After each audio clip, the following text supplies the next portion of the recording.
Hello everybody. In this presentation we are going to discuss the themes in Kanthapura. The first and the foremost theme of the Kanthapura is the Indian struggle for independence. In this novel, Rao explains vividly the evils of the Red Men's administration in India. The exploitation of the Indians by colonialists led to the formation of Gandhi's freedom movement. Kanthapura projects that how the Gandhian philosophy influenced not only the towns and cities but also remote villages like Kanthapura. Murthy, who is a strong supporter of Gandhi, is greatly influenced by the ideology of Gandhiji, and he moves to his village to mobilize people on the evils of the colonialist in the country.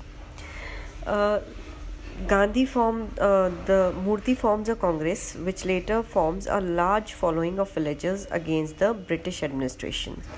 When the villagers protest against the British administration, the government sends its police officers to terrorize the protesters. Many people are killed and wounded in the protests. Murthy is arrested alongside other freedom fighters for going against the will of the government. Throughout the novel, the reader can understand the hardships Indians had to go through before gaining independence.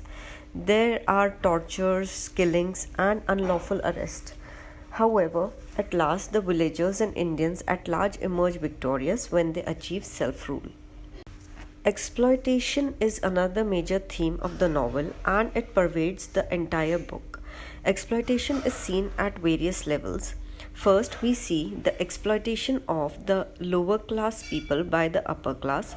When Murthy tries to mingle with the lower class people in order to mobilize them for the Indian struggle for independence, he is excommunicated by the Swami, who is never seen by the villagers and who stays in Mysore. And we also get to know that in lieu of this arrangement, the British government has provided the Swami with 1200 acres of land. Then there is exploitation of the workers by their masters, as is symbolized by the Skeffington coffee state. The hunter sahib used to punish the coolies harshly by beating them up with his hunter. His nephew is not so cruel. He's cruel in the other sense. He does not resort to corporeal punishment, but he sexually exploits the wives of the workers who are dependent on him for his livelihood. Then we see the exploitation of the Indians by their fellow brethren who are serving the English people, as is symbolized by Bade Khan. Also, we see the exploitation of the Indian people largely at the hand of the British administration. Misuse of power is another theme of the novel Kanthapura. Again, it is symbolized by Bhatta, who, when he finds out that there is no monetary gain in the Gandhian movement, he plots to excommunicate Murthy to deter him from carrying forward the spread of Gandhian philosophy in the village. Also, we see the misuse of power as reflected in Bade Khan in the way he treats the coolies and the local people of the place. The misuse of power is again evident in the treatment of the Indian people by the British officials. In fact, largely by the British government. The role of women as leaders is another theme of the novel Kanthapura. In fact, during the Indian struggle for independence, Gandhiji completely reverted the role of gender in the struggle for independence. He focused on the capability of women as leaders. To quote an example from Kanthapura, Ratna, who is well educated and versified with issues of organizing freedom movements, is the main character who assists Murthy in the fight for independence. She is also a strong devotee of Gandhiji.